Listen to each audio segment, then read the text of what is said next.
Bismillahirrahmanirrahim. Assalamualaikum warahmatullahi wabarakatuh.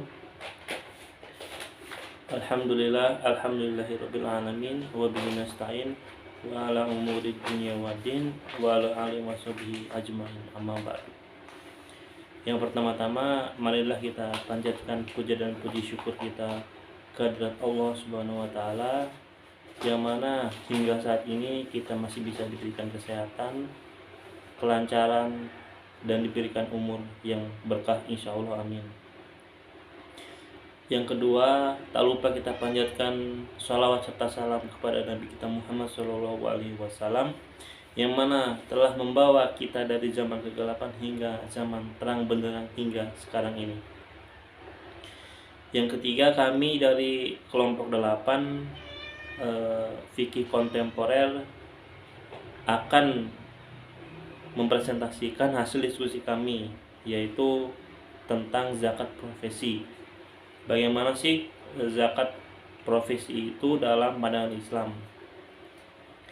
Kelompok 8 sendiri yaitu beranggotakan: satu, saya sendiri Erik Riyandi dengan NIM 2018-071-0027. Lalu yang kedua ada Putri Awaliyah dengan NIM 2020-071-0093. Kemudian ada Muhammad Goni 2020-071-0139. Kemudian ada Ernita Anandasari dengan NIM 2020-071-0136.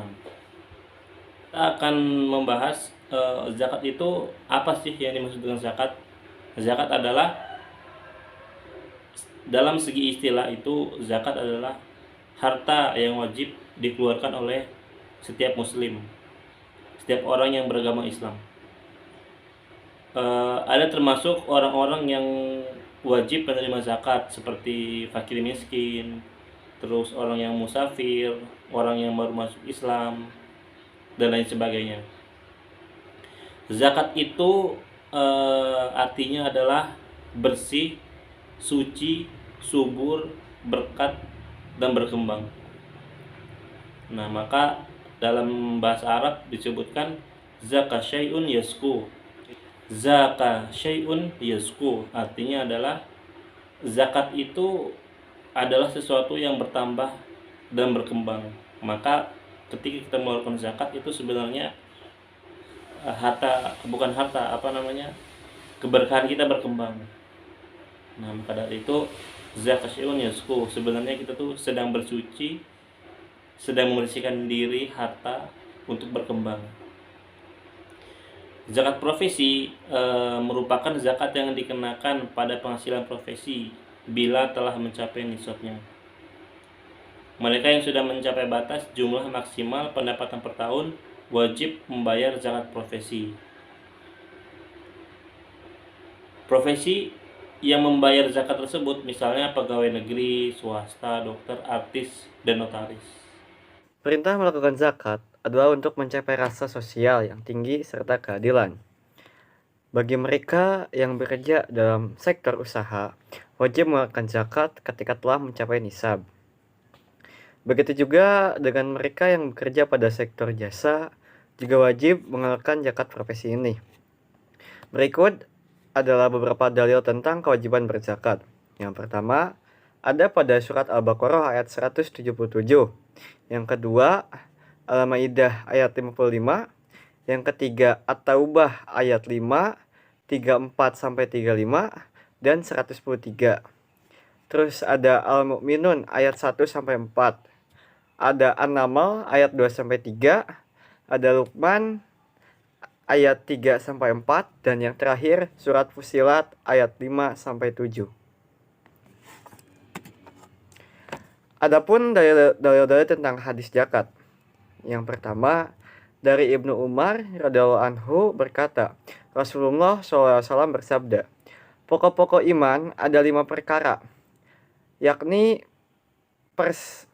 persaksian bahwa tidak ada Tuhan yang berhak disembah melainkan Allah dan Muhammad adalah utusan Allah, mendirikan sholat, membayar zakat, menunaikan ibadah haji dan puasa bulan Ramadan. Hadis riwayat Bukhari. Yang kedua, dari Ayyub radhiyallahu anhu bahwa seorang laki-laki datang kepada Rasul dan berkata, "Beritahukanlah kepadaku suatu amal yang bisa memasukkanku ke dalam surga." Orang orang ada yang berkata kepadanya, "Ada apa dengannya? Ada apa dengannya?" Nabi SAW menjawab, "Ia punya kepentingan berupa perkara yang sangat besar, yaitu engkau menyembah Allah dan tidak menyekutukannya, mendirikan sholat, zakat, dan membarat tali kekerabatan." Hadis riwayat Bukhari. Baik, selanjutnya di Indonesia sendiri pelaksanaan hukum Islam menuai pro kontra. Ada yang setuju dengan pelaksanaan zakat profesi dan ada juga yang tidak setuju dengan zakat profesi. Mereka yang tidak setuju menganggap bahwa pelaksanaan zakat profesi memiliki aturan zakat yang tidak konsisten. Lalu selanjutnya disebutkan dalam Undang-Undang Nomor 23 Tahun 2011 merupakan bentuk perundang-undangan tertinggi yang mengatur ketentuan pengelolaan zakat di Indonesia, yang sebelumnya diatur oleh Undang-Undang Nomor 38 Tahun 1999 tentang pengelolaan zakat. Lalu selanjutnya adalah apa sih yang terdapat dalam UUD tersebut? Itu menyebutkan yang pertama ada syariat Islam, yang kedua amanah, yang ketiga kemanfaatan, yang keempat keadilan, yang kelima kepastian hukum, yang keenam terintegrasi, dan yang terakhir adalah akuntabilitas. Materi yang selanjutnya tentang manfaat dan hikmah-hikmah zakat. Zakat memiliki beberapa faedah yang sangat berguna bagi umat Islam. Di antara faedahnya adalah faedah agama, akhlak, dan kesosialan. Dengan berzakat berarti telah menjalankan salah satu rukun Islam yang mengantarkan seorang hamba kepada kebahagiaan dan keselamatan dunia dan akhirat. Zakat identik dengan sifat rasa kasih sayang sesama saudara seiman dan lemah lembut. Zakat merupakan sarana untuk membantu dan memenuhi hajat hidup para fakir, miskin, dan orang yang membutuhkan. Adapun kesimpulan dari materi kita, zakat adalah sesuatu yang wajib menurut hukum Islam. Banyak ulama yang mengajak para umat Islam untuk membayar zakat sesuai dengan profesi yang mereka tekuni. Banyak hadis juga yang menyebutkan hukum-hukum terkait zakat profesi ini. Zakat profesi di Indonesia pelaksanaannya juga sudah banyak diatur baik oleh lembaga maupun undang-undang. Meskipun zakat profesi memang memiliki aturan yang tidak konsisten dan tidak secara langsung disebutkan dalam Al-Quran, tetapi para ulama tetap setuju bahwa pelaksanaan zakat profesi perlu dilakukan sesuai dengan nisab yang ada. Apalagi mengingat sebuah profesi yang memiliki gaji atau upah pasti mempunyai nisabnya sendiri tergantung dari profesi mereka. Terima kasih. Berikut adalah presentasi dari kami kelompok 8 dengan tema zakat profesi.